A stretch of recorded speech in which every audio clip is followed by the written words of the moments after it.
오늘 본문의 말씀은 마태복음의 기록에 의지할 때 예수님께서 앞서서 주님 자신이 고난을 당하시는 이 십자가의 길을 가실 것을 말씀하십니다. 16장에서도 말씀하시고요.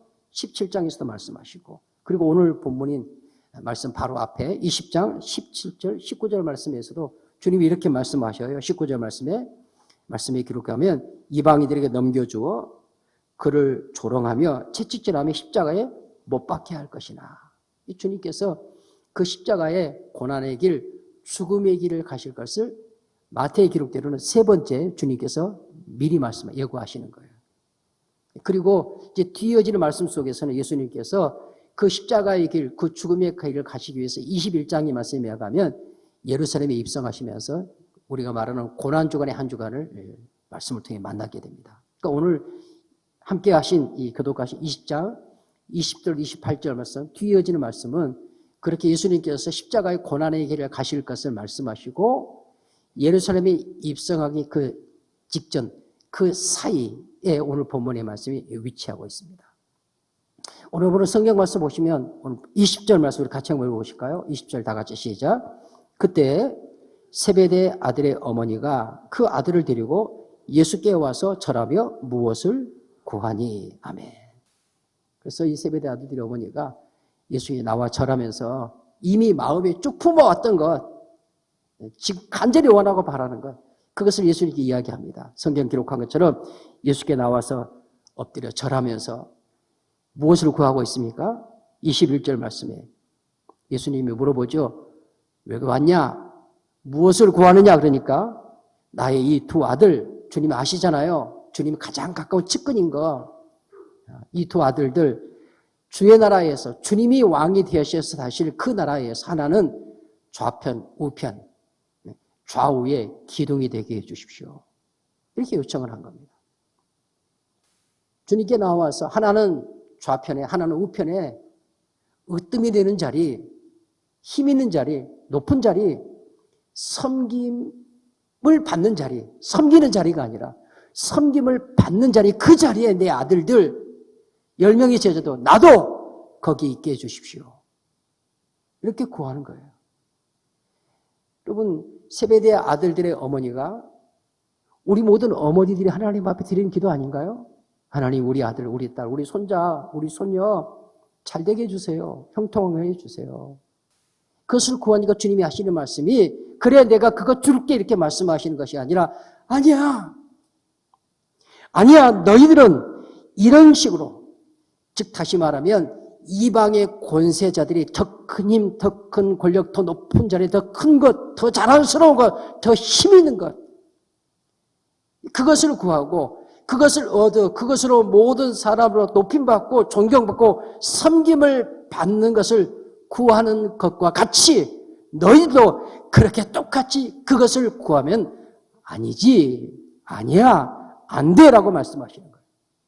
너희의 존재 방식은, 너희들이 이 땅에 존재하고 살아가는 삶의 방식은 그렇게 하나님을 알지 아니하는 이 세상의 집권자들이 무엇을 구하고 또 구하고 또 구하는 것처럼, 그래서 그것을 취하고 얻어서 얻을 수만 있다면 수단과 방법을 가리지 않으려고 그것을 기어이 얻어서 모든 사람 위에 우러러 보임을 당하고 높임을 받고 경배를 받고 섬김을 받는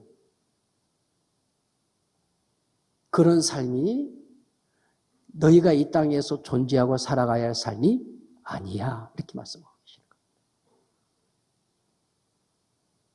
누구에게 하시는 말씀이에요? 12제자에게, 그리고 지금 이 시간 하나님 앞에 예배하는 우리 모든 성도들에게 주님이 하시는 말씀이에요. 무엇인지 구하라 했다니까요. 응답하시는 분이에요. 근데 주님은 오늘 본문의 말씀에서는 너 그거 내게 구하고 있지? 라고 말씀하시면서 근데 아니야, 이렇게 말씀하셔요. 그것만 구하는 것은 이방인의 권세자들과 하나도 다를 바 없지. 나를 믿는 믿음을 가진 자나 믿지 않는 자나 다를 바 하나도 없어. 그렇죠. 세상의 모든 사람들이 더 잘 되기를 구하잖아요. 모든 종교에서 잘 되라고 복을 빌어줍니다. 아니, 그것이 아니어도 이 치열한 경쟁사회 속에서 할 수만 있으면 더 나은, 더 좋은, 더 높은, 더 힘 있는, 더 능력 있는, 더 권세 있는 자리에 이르러 가기 위해서 우리 모두가 얼마나 힘을 쓰냐고, 얼마나 에너지를 집중하냐고요. 오늘 주님께서 그것을 구하는 세베대의 아들들의 어머니에게 분기탱천에 있는 10명의 제자 그 말씀 하시거든요. 너희가 내 잔을 마실 수 있겠냐? 너희들이 오른편 왼편 구하는 너희들이 그게 뭔지도 모르고 나한테 지금 구하고 있는데 너희들이 나의 마시려는 잔을 마실 수 있겠냐? 이렇게 주님 말씀하시거든요. 그 잔이 무슨 잔을 말하는 거예요? 이미 주님이 말씀하신 또 당하게 되실 십자가의 고난의 잔, 멸시와 천대와 조롱의 잔, 마지막에는 죽음의 잔, 그 잔을 너희들이 마실 수 있어 주님이 그렇게 말씀하시니까 제자들이 대답하기를 22절 하반절 말씀에 할 수 있나이다.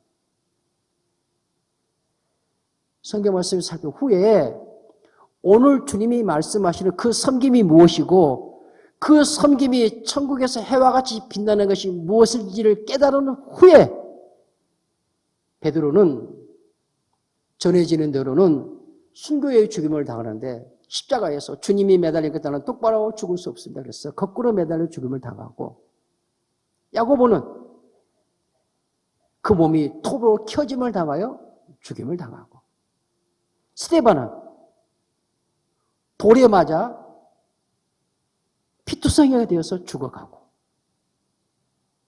바울은 그의 서신서를 통해 볼 수 있는 것처럼 죽을 고비를 수없이 넘겨가면서 그 사람이 뭐가 부족했어요? 세상적으로 지위, 명예, 권세 무엇이 부족했냐고요. 그런데 주님이 말씀하신 그 섬김이 무엇인지를 알고 그 섬김이 천국에서 해와 같이 빛나는 것이 무엇인지를 밤의 색에서 주님을 만나고 나오는 깨닫고 나서는 그는 기꺼이 배 밑창으로 내려가는 삶을 살았어요. 그 종의 자리에 내려가서 노를 젓는 종의 삶을 경험하는 삶을 살았다니까요. 그런 자들이 없지 아니하나. 그러나 오늘 주님께서 말씀하시는 말씀 속에서 너희가 정말로 너희 중에 그 종이 되어 그 죽음의 자리에 이를 수 있는 자가 누가 있겠느냐 하시는 그 말씀은 주님 자신이 그 종이 되어 우리가 받아야 할 그 멸시와 천대와 조롱을 대신 짊어지고 고난의 쓴 잔을 마시고 그리고 자기의 목숨을 28절 말씀 기록하고 있죠. 인자에 온 것은 섬김을 받으려 함이 아니라 으뜸이 되려 함이 아니라 높임 받으려는 게 아니라 굴림 받으려는 것이 아니라 경배 받으려는 것이 아니라 도리어 섬기려 하고 내 목숨을 자기 목숨을 많은 사람 여기서 많은은 모든 사람을 말하는 게 아니에요. 하나님께서 그 아들의 핏값으로 구원하게 예비된 자 그들을 하나님께서 구원하시기 위해서 자신을 대속의 제물로 주시기 위해서 오셨다. 그렇게 말씀하십니다. 여러분 거기서 말씀하는 대속의 제물이라는 것은 출애굽의 말씀이나 모세오경의 말씀 속에서는 그 속전 혹은 생명을 속전하는 제물 이런 의미로 쓰여지는 것을 성경의 말씀을 통해 볼 수 있어요. 21장 30절에서는 속죄금, 30장 12절 상반절에서는 생명의 속전 이름을 쓰였고요. 히브리어로는 그 단어의 의미는 성막을 덮는 덮개 그리고 성소와 지성소가 있는데 지성소에 들어가서 그 지성소에 하나님의 언약궤가 있잖아요. 언약궤 그것을 덮는 덮개 뚜껑 그것을 속죄소, 시온소, 시온자라고 했어요. 대제사장이 1년에 딱 한 번 온 백성들의 죄를 사하기 위해서 어린 양의 피를 가지고 그 지성소에 들어가 그 피를 그 뚜껑 위에 그냥 뿌리는 게 아니에요. 그 피가 흥건히 차고 넘치는 그 위에 붓는 거예요. 그 덮개에 그 피가 부어짐을 통해서 백성들의 죄가 사해지는 대속죄일.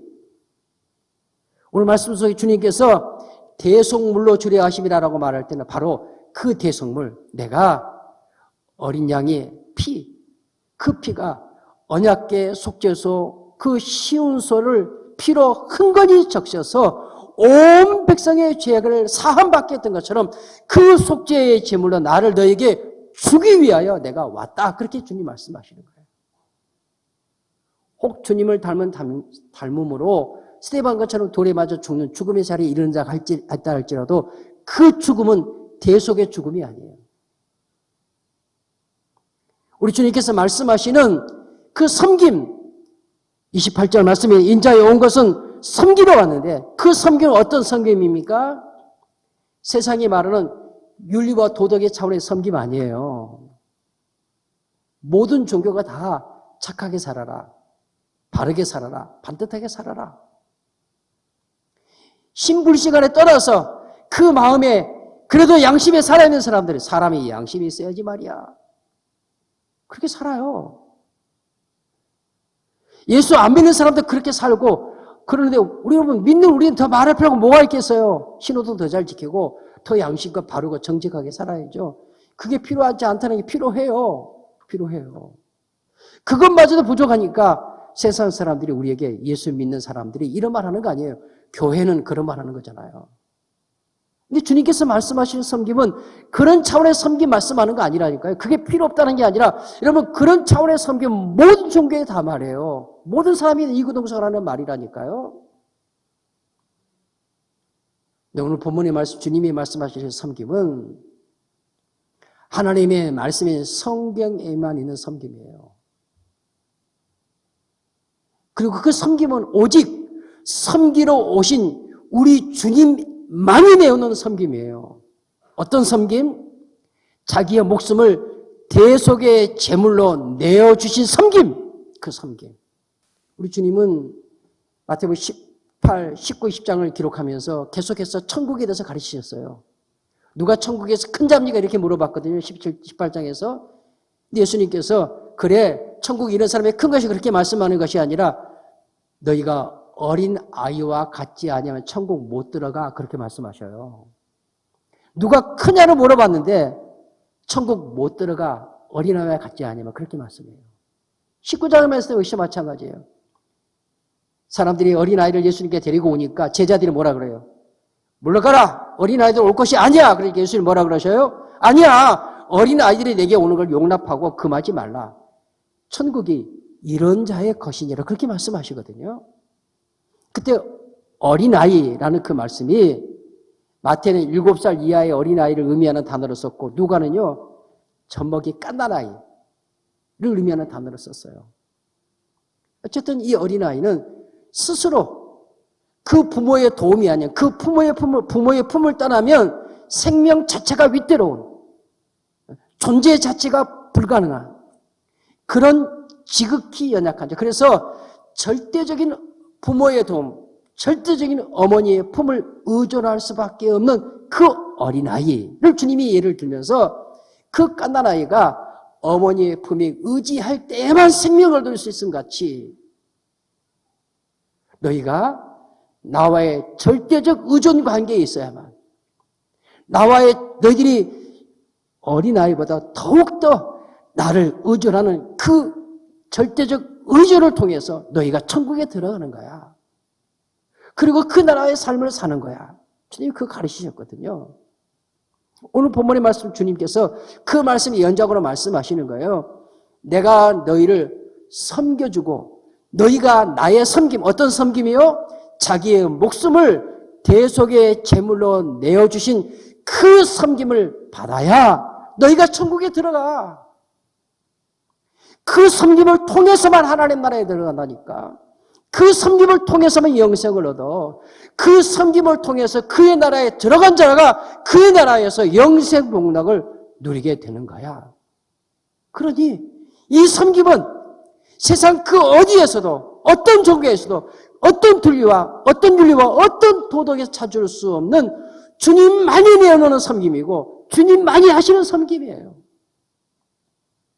주님은 그 섬김으로 우리를 섬기기 위해서 오신 분. 그래서 하나님의 나라는 그 섬김으로 시작되고 하나님의 나라는 그 섬김으로 진행되고 그 하나님의 나라는 그 섬김으로 완료되는 거예요. 여러분 우리가 말하는 세상이 말하는 윤리와 도덕의 섬김이 아니에요. 그거 무시하지 않는다니까요. 중요해요. 근데 주님이 지금 말씀하시는 것은 그런 차원, 그 알량한 윤리, 도덕의 차원에서 섬김 윤리를 말하는 게 아니라 하나님 나라 영생을 얻는 그 섬김 말씀하시는 거예요. 주님은 자신의 목숨을 십자가에 피 흘린 대속의 제물로 자신을 내어주시고 그 내어줌을 통해서 섬김 받아야 할 자를 섬기기 위해서 오셨다니까요. 그 섬김을 받은 자를 가리켜 성도라고 하는 거예요. 그 섬김을 받은 자를 가리켜 신자라고 하는 거예요. 그 섬김을 받은 자들의 공동체가 바로 교회예요. 교회. 교회는 오직 그분의 그 섬김으로만 탄생하는 거예요. 신자와 성도는 주님이 말씀하신 그 섬김, 대속의 제물 대신 그 섬김으로만 태어나고 그 섬김으로 존재하고 그 섬김으로만 사는 사람이에요.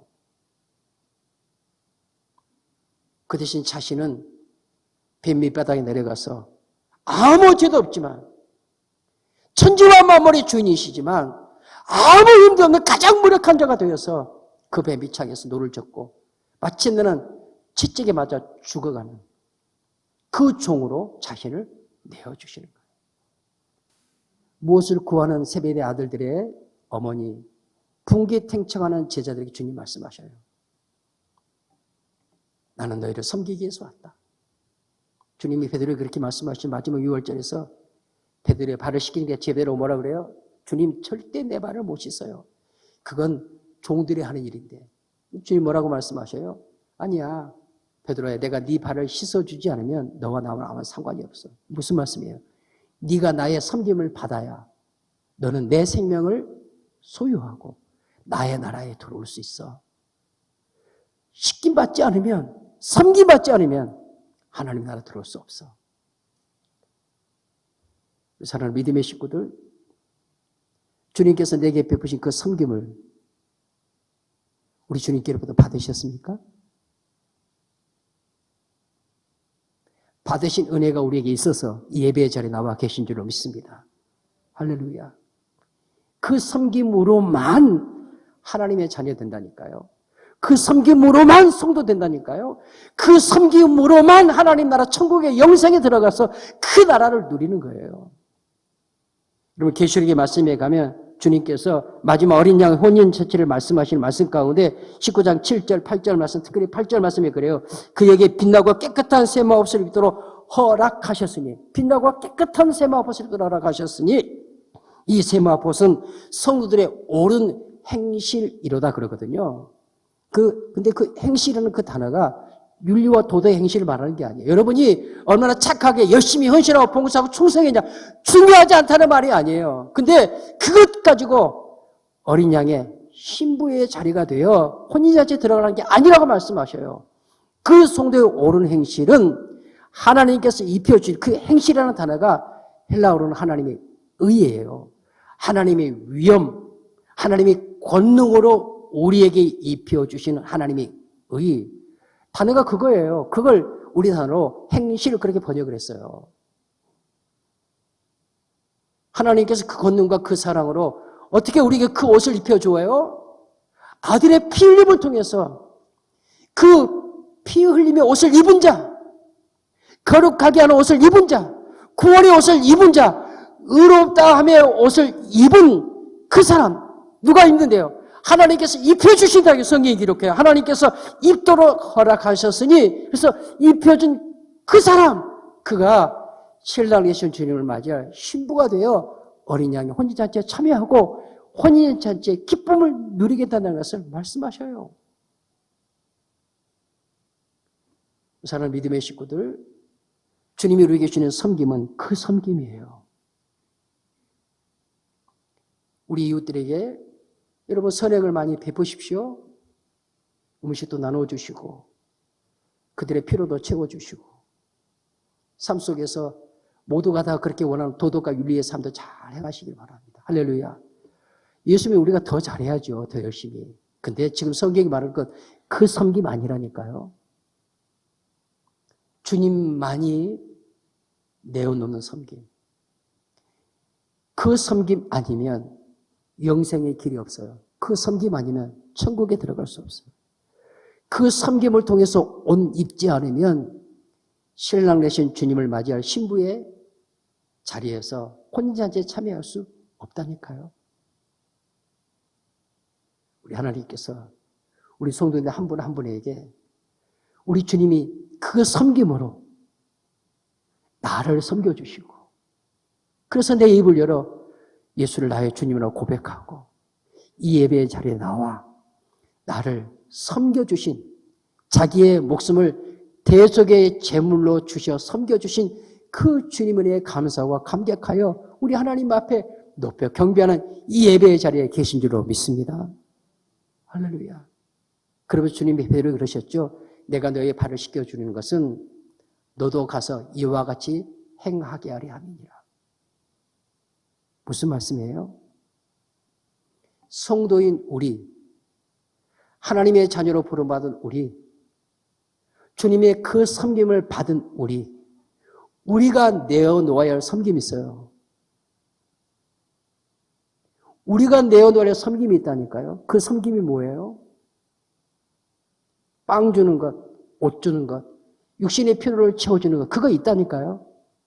근데 지금 주님이 말씀하신 그 섬김은 네가 정말로 대속의 제물 되신 주님께서 너를 섬겨 네가 영생 천국 하나님 나라를 얻게 한 그 섬김을 받아서 그 섬김이 너무나 귀하고, 이것은 귀한 정도가 아니라 반드시 절대적인 섬김, 반드시 받아야 할 섬김. 왜? 이 섬김이 없으면 영생이 없으니까. 이 섬김이 없으면 하나님 나라 들어갈 수 없으니까. 이 섬김이 없으면 어린아이 혼인잔치에 참여할 수 없으니까.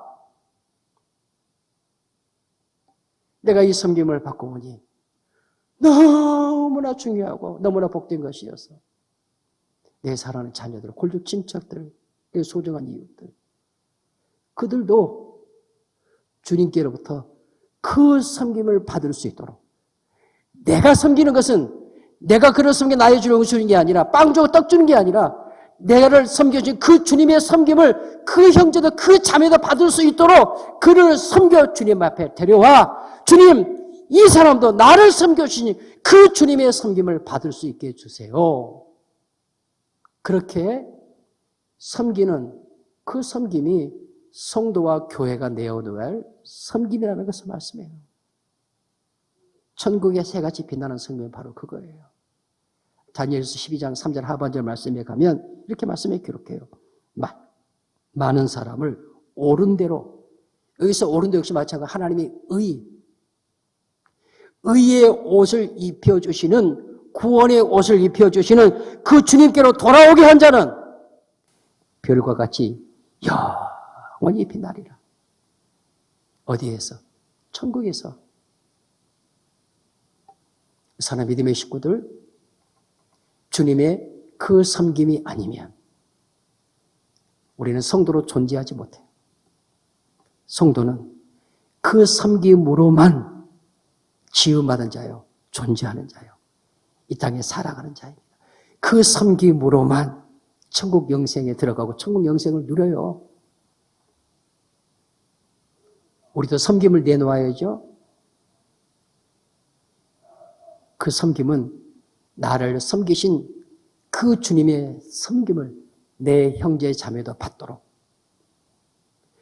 내게 그 의의 옷을 입혀주신 것처럼 그도 또한 그의 의의 옷을 입는 자리로 나오도록 헌신의 힘을 쏟아서 그를 주님 앞에 인도인에는 섬김, 주님 앞에 데우러오는 섬김, 그 섬김은 하늘에서 별과 같이 빛나리라, 천국에서 해와 같이 빛나리라 말씀하십니다.